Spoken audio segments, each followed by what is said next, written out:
नमस्कार मित्रों, breast cancer पे बात करने वाला हूं आज, यानी कि स्तन कैंसर। स्तन कैंसर महिलाओं में होने वाला सर्वाधिक कैंसर है। खासतौर से भारत, बांग्लादेश, पाकिस्तान और श्रीलंका और एशिया महाद्वीप को आप ज्यादा ये मतलब मान लें तो यहां पर इन दिनों में भयंकर रूप से कैंसर बढ़ा है, मतलब ब्रेस्ट कैंसर बढ़ा है। अब इसके विवेचना करते हैं अपन, इसकी एक एक बिंदु पर बात करते हैं कि क्या ये बढ़ा है, इसका मतलब दूसरे देशों में। हाँ, बिल्कुल सही सोच रहे हैं आप। अमेरिका, इंग्लैंड और ऑस्ट्रेलिया और जर्मनी और ये जो इलाका है, ये जो ठंडे मुल्क हैं या जो जिनको अपन पाश्चात्य सभ्यता वाले देश कहते हैं, इनमें तो पहले भी ये ब्रेस्ट कैंसर बहुत अधिक मात्रा में था। यानी कि दुनिया में महिलाओं में होने वाला सर्वाधिक कैंसर, अगर कोई कैंसर है तो वो ब्रेस्ट कैंसर है, स्तन कैंसर है। अब ये क्यों होता है, जिसके पहले आप कारण समझ लें। आपको मैं स्टेप बाय स्टेप ये चीजें समझा रहा हूं। और ब्रेस्ट कैंसर होने का जो सबसे बड़ा कारण है, हार्मोन्स के साथ खिलवाड़ है। हार्मोन्स मानव शरीर में एक प्रकार के जो केमिकल है, वो अपने शरीर में इस तरीके की जो कुछ ग्रंथियां हैं वो हार्मोन्स का निर्माण करती है। तो महिलाओं में हार्मोन्स का बहुत इंपॉर्टेंट फैक्टर है, क्योंकि बच्चेदानी का, ब्रेस्ट का, थायराइड का और कई ऐसे हार्मोन्स है जो महिलाओं के स्वास्थ्य को बिल्कुल प्रभावित करते हैं।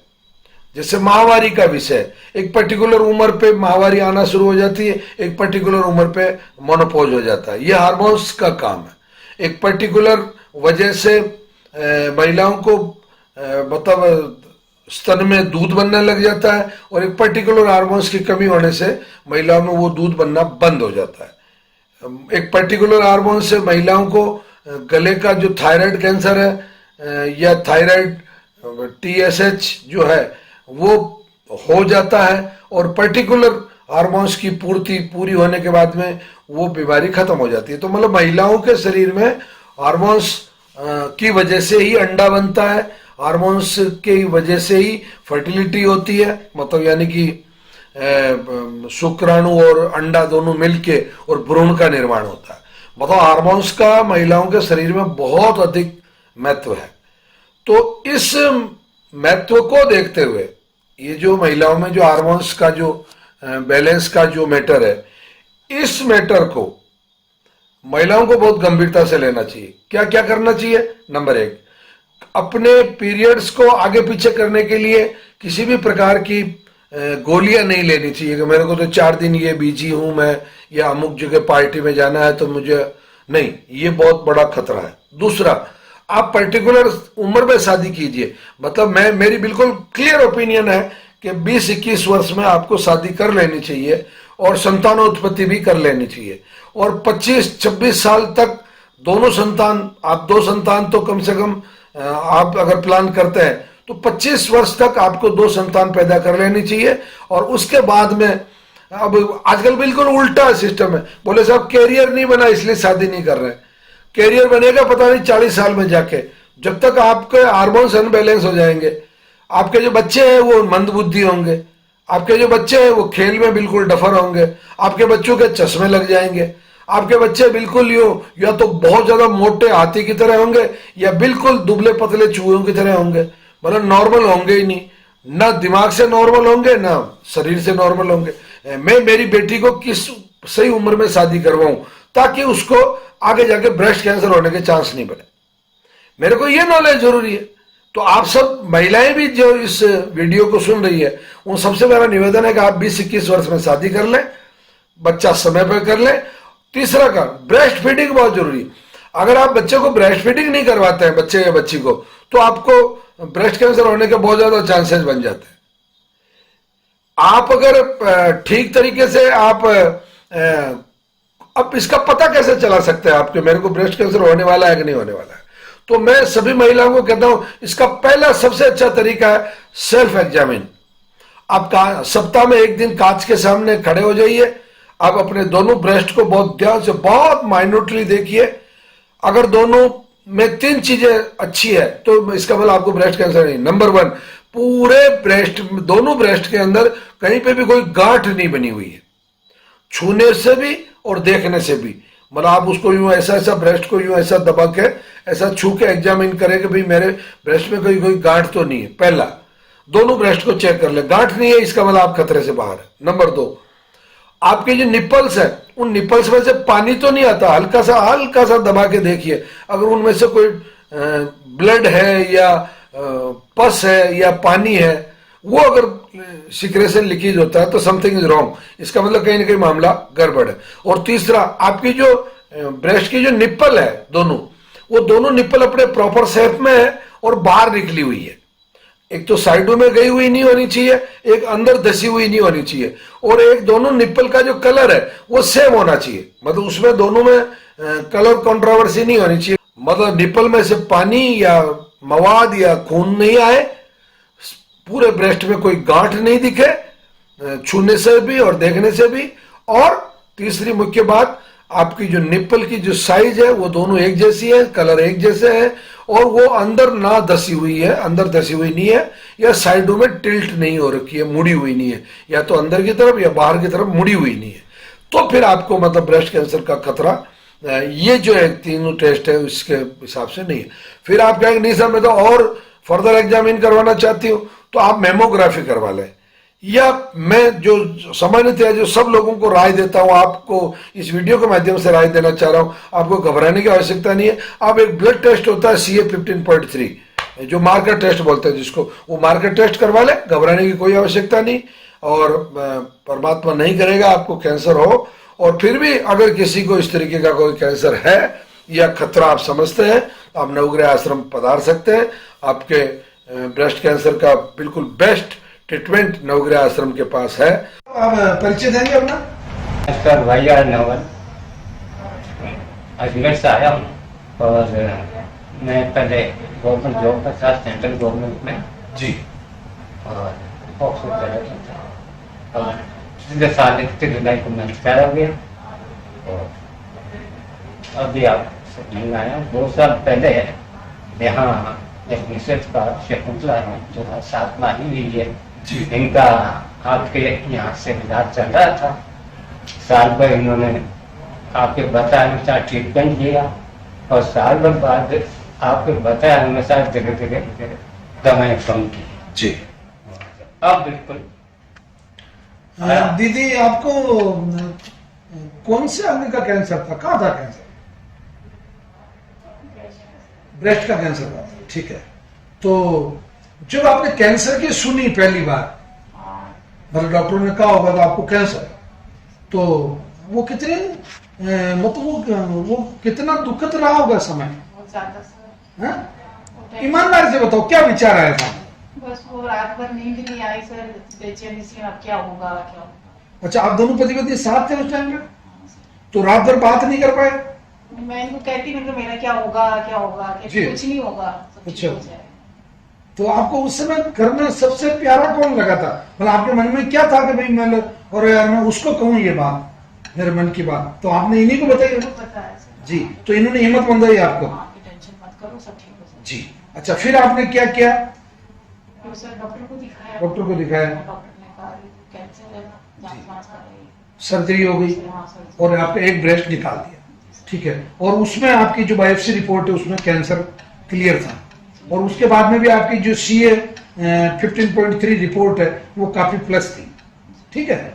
अब जब आप नवग्रह आश्रम पे कैसे आ गए? यहाँ का पता किसने बताया? जो हमारी गुड़िया है उसने देखा वीडियो। अच्छा। तो ये तो हमने कीमो लगवा लिया सर, एक तो फिर हालत खराब हो गई मेरी, बाल उतर गए थे, ऐसी हालत हो गई बहुत ज्यादा खराब। जी। क्या होगा पता नहीं, क्या होगा क्यों से। हाँ। बाद में फिर एक तो पता नहीं गुड़िया की, पता नहीं वो गुड़िया है हमारी, तो उसने वीडियो देखा, मोबाइल देख ली थी आपका नवग्रह यूट्यूब पे देख रही थी। मम्मी देखो आप वहाँ जाओ, वहाँ भीलवाड़ा जाओ, नवग्रह आश्रम है वहाँ रायला, वहाँ जाओ आप जी, आपकी मत लगाओ, और आप एक लगवा लिया बहुत है, आपकी तबीयत ठीक नहीं, हालत खराब होगी ज्यादा, तो आप वहाँ जाओ। सर आया। अब सर चूंकि आप अधिकारी रहे हैं, काफी बड़े पद पे रहे हैं, अब 2018 में दीदी को कैंसर होता है, ठीक है। और अब चल रहा है 2021 और आफ्टर सर्जरी आपने कंप्लीट नवग्रह आश्रम आयोग ट्रीटमेंट ले लिया। तो जनरली एक थ्योरी ये कहती है कि 6 महीने बाद कीमो के बाद में ये वापस रिकरेंस होता है, 9 महीने बाद रेडिएशन से होता है और साल भर बाद सर्जरी से होता है। अब आपने तो कम से कम सर्जरी के बाद में आपको तो पूरे 3 साल निकल गए, ट्रीटमेंट आपने पूरा ले लिया, तो वापस रिकरेंस नहीं हुआ, इसका मतलब कैंसर तो हुआ। अच्छा, आप जो रिपोर्ट लाए वो 15.3 जो है वो 12.5 के आसपास है, तो वो बिल्कुल 35 की तुलना में 12.5 हो गई। अब जब ये ठीक हो गए और आज मेरे द्वारा घोषित भी हो गया कि भाई अभी इनको कैंसर नहीं है, तो और आपने कबूतरों का अनाज भी डाल दिया, तो मतलब कुछ आज कोई अच्छी फीलिंग आ रही है क्या? नहीं, बिल्कुल आपके आशीर्वाद से सब कुछ बढ़िया लग रहा है कि आपने जो एक स्टैंडर्ड बनाया है कि कैंसर नहीं। बिल्कुल नहीं, 100% वीडियो मन में बड़ी खुशी हुई कि अब कम से कम इस बीमारी से छुटकारा मिल गया है और आगे जो आप जैसा गाइड करेंगे, ट्रीटमेंट बताएंगे, ऐसा हम करते हैं। अच्छा दीदी, अब भूख कैसी लग रही है? हाँ, वो तो ठीक लगती अच्छी है है। सर। नींद नींद भी आ जाती है। अच्छी आती रहती है।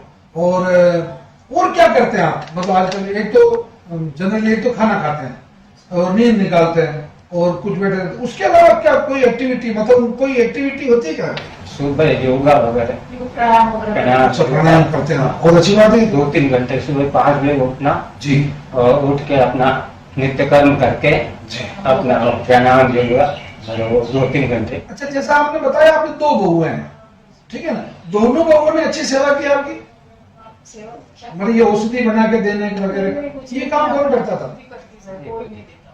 अच्छा, बहुएं शामिल ही रहती है? हाँ। तो नहीं, आपने बहुओं को काम नहीं करने दिया या बहुओं ने नहीं किया? ईमानदारी से उत्तर दे। नहीं, मैंने कहा ही नहीं। अच्छा, कहा ही नहीं, क्योंकि आप खुद कर सकते थे। मैं इनको भी नहीं बोलती, ना बहुओं को बोलती, मैं खुद का खुद अपना। तो इसका मतलब नवग्रह आश्रम का ये सिद्धांत ठीक है क्या, जो कैंसर पेशेंट है वो खुद अपना करे? खुद करती सर, खुद दवाइयाँ टाइम से टाइम सब मैं लेती सुबह से। अच्छा, आपने जब दवाई शुरू की तो आपको विश्वास था क्या आपको? हाँ सर, मुझे विश्वास था मैं ठीक बिल्कुल हूँ। विश्वास। अच्छा, मैं ठीक हो जाए, मेरा बाल भी पक्का नहीं होगा, मैं ठीक हूँ। हाँ, हम बाल काले भी हो जाएंगे पर बाकी नहीं होंगे, है ना? बैठे हैं सर आप। हाँ नहीं, मैं तो क्या, भगवान प्रधानमंत्री बैठे हैं। एक आखिरी सवाल हुआ, कैंसर है, इन्होंने कहा कीमो करवा लो, मैंने मैं नहीं करवाऊँ, मर जाऊंगी, कीमो नहीं करवाऊंगी, मैं जी। दवाइयाँ ही लूंगी। जी तो कैसे लेंगे, कैसे लोगे, क्या करोगे? हाँ, ये तो दे आएंगे आप पे। हाँ, मैं ले लूंगी, मैं खुद लूंगी, मैं किसी को परेशान नहीं करूंगी। मैं कहा सर्जरी के पहले आपके बारे में, इस नवग्रह आश्रम के बारे में पता नहीं था। जी जी। इसीलिए हाँ, वो सर्जरी- हाँ, हमारी सर्जरी भी नहीं करवानी। बाद में सर्जरी कराने के बाद पता पड़ा। बाद में पता। कोई बात नहीं, बीती तई बिसारी आगे की सुधी ले। तो अब मैं आप दोनों के अच्छे सुखद भविष्य की कामना करता हूँ और आप अब ये जो मैंने आपको बताया जिस तरीके से आप रिड्यूस करके मेडिसिन, और बिल्कुल 2 महीने बाद, और यहाँ जो हमने अनाज आपको दिया वो अनाज देसी गाय का घी, मधुमक्खी का शहद और प्राणवायु ऑक्सीजन सुबह की, मतलब प्राणायाम के साथ, अगर इन 3 चीजों और मजबूत मजबूत मनस्थिति, अगर इन 4 चीजों का सेवन, ये भी सेवन में आया मैंने आपको सुबह पहले, ये जो चीजें हैं, इन चीजों से आप में ओज की वृद्धि होती है। अब मैं आपको इसकी थ्योरी बता रहा हूं, कैंसर क्यों ठीक होता, वापस वहां लेके जाओ। आपका कैंसर बॉडी का जो प्रोसेस है, सबसे पहले बनेगा रस से बनेगा रक्त से बनेगा मांस से बनेगी चर्बी से बनेगी हड्डी से बनेगा बोन मेरो, अस्थि मज्जा से पुरुषों में बनेगा वीर्य, माता बहनों में बनेगा रज से बनेगा ओज, और वीर्य से बनेगा ओज, शुक्र से। ये जो ओज है, ओजस्वी, यानी कि भारतीय सेना का वो जवान, चाहे एयरफोर्स में हो, चाहे नेवी में हो, चाहे बीएसएफ में हो, लंबा चौड़ा गोरा चिट्ठा, ओज निर्माण के लिए क्रम वापस बता रहा हूं, कैंसर क्यों ठीक होता है, क्योंकि अगर रस ठीक होगा तो रक्त ठीक होगा। रस किससे? इन हरे पत्तों से, इस रक्त शोधन से, इस कैंसर किट से, इस कीमो से, और अच्छे आहार से और अच्छे परहेज से। रस ठीक होगा तो रक्त ठीक होगा, रक्त ठीक होगा तो मांस ठीक होगा। मतलब ब्लड कैंसर या 6 महीने में ठीक हो जाता है आदमी का। उसके पीछे कारण क्या? क्योंकि वो तो 120 दिन में बदल गई आपके आरबीसी, तो सब प्लेटलेट तो 4 दिन में 18 दिन में बदल गई, डब्ल्यूबीसी 4 दिन में बदल गई, और आरबीसी 120 दिन में बदल गई। और ये विज्ञान का जो नियम है, इसी विज्ञान के नियम का फायदा उठा के मतलब कैंसर की जो चिकित्सा है उसमें हमने वो ये वानस्पतिक चिकित्सा और ये जो काढ़े की जो चिकित्सा है, इस चिकित्सा को प्रतिपादित किया। यही बहुत बड़ा वैज्ञानिक कारण है कि आपका कैंसर इसलिए ठीक होता है क्योंकि आप खून को ही नया बना रहे हैं। जो आप रस अच्छा बना रहे हैं तो रक्त अच्छा बन रहा है, रक्त अच्छा बन रहा है। मांस का मतलब किडनी का कैंसर, फेफड़े का कैंसर, लीवर का कैंसर, बड़ी आंत का, छोटी आंत का, रेक्टम का, ये जितने कैंसर है, ये सब कैंसर 9 महीने से 12 महीने के बीच में ठीक है। आदमी को और भी कैंसर जल्दी ठीक है। मतलब मूंग खा लिया, कुकीज ले लिया, गाय का घी खा लिया, शहद जो भी मिले आप अपना कलेक्ट कर लें, चाहे वैद्यनाथ का या जो भी अच्छी स्टैंडर्ड कंपनी है उसका ले लिया, उससे सब चीजें हो गई। अब एक चीज और है जो कैंसर को ठीक करता है और वो चीज आपके पास है, वो मेरे पास नहीं, परंतु मैं बता सकता हूं कि आपके पास वो क्या चीज है। वो चीज है आपके पास में आपका जो अंदर से कॉन्फिडेंस जो है, जो आत्मविश्वास है, जो पॉजिटिविटी है आपकी जो सकारात्मकता है। एक तो सब तरह की सब हरी सब्जियां खा सकते हैं, टोटल जो भी हरी सब्जी पैदा होती है वो सब आप खा सकते हैं। कोई ये मत पूछना कि भिंडी खा सकता हूं। नंबर, जितने कंद मूल फल है वो सब खा सकते हैं। कंद का मतलब जो जमीन में पैदा होता है, जमीन में से पैदा होने वाली सभी चीजें, मतलब इसको मार्बल को और ग्रेनाइट को छोड़ के, तो कैंसर तो बहुत छोटी सी बात है। अब कैंसर क्यों ठीक होता है और कैंसर क्यों ठीक होना चाहिए और कैंसर क्यों ठीक हुआ लोगों का, उसके पूरी केवल एक लाइन में एक बात बता दे सकता हूं। जितने विज्ञान के लोग हैं वो इस बात को 1 सेकंड में समझ जाएंगे, और जो विज्ञान के लोग नहीं है वो साइंस कितने लोगों के, मतलब मेरे समाज के कितने लोग हैं जिन्होंने विज्ञान पढ़ा हो, 1 2 बाप रे 3 4 5, अरे सर किस बात की। हाँ, कुल मिलाकर इतने पूरे जन समुदाय में 10 लोग विज्ञान पढ़े हुए हैं, बाकी सब के या तो कॉमर्स या हिंदी। राम ने श्याम को 100 रुपए दिए माना की। बाकी सच्ची बात यह है कि विज्ञान नहीं पढ़ पाए तो कोई बात नहीं, पर अब विज्ञान का अध्ययन जरूर करना। आपके पास आज की तारीख में वैज्ञानिक होना बहुत जरूरी है। मालूम होना चाहिए कि कैंसर के जन्मदाता आप खुद ही हो, कैंसर की मां भी आप हो और कैंसर के बाप भी आप। कैसे? मैं अगर चाहूं तो आपको कोरोना कर सकता हूं। मैंने मास्क नहीं लगाया, आपके पास आ जाऊं, अगर मुझे कोरोना है, मैं खांसूंगा, मेरी ड्रॉपलेट्स आप तक आएगी, वो वायरस जाएगा और आपको कोरोना हो सकता है। झूठ तो नहीं है। एक और दो, मैं आपको टीबी कर सकता हूं, मेरे जो टीबी के बैक्टीरिया मैं आप तक ट्रांसफर कर सकता हूं। अगर मेरे को HIV है, एड्स है, मैं किसी भी मतलब पुरुष को या महिला को अगर वो मेरे संसर्ग में आता है तो उसको मैं HIV कर सकता हूं। मेरे को अगर खुजली की बीमारी है, फंगस है, वो मेरी अंडरवियर अगर आप यूज करेंगे तो आपको बिल्कुल दाद हो सकता है, खाज खुजली हो सकती है।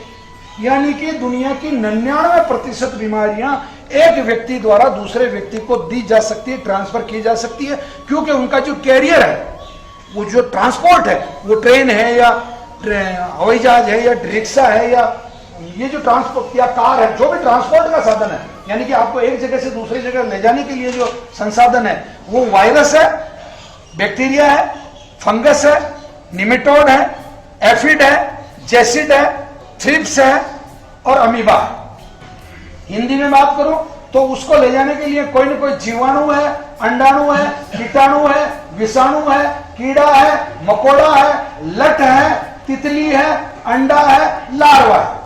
कैंसर का कोई भी जीवाणु, अंडाणु, कीटाणु, विषाणु होता ही नहीं है। मित्रों, मैं आपको शतावरी किन किन रोगों में काम आती है, मतलब किन किन बीमारियों में शतावरी का जो उपयोग है वो किया जाता है, इसके बारे में मैं आपको ये वीडियो दिखा रहा हूँ। एक तो मेरा निवेदन है कि वीडियो को अंत तक देखने की मतलब आदत डालें, ताकि उससे क्या कि कोई भी महत्वपूर्ण जानकारी आपसे छूटे नहीं।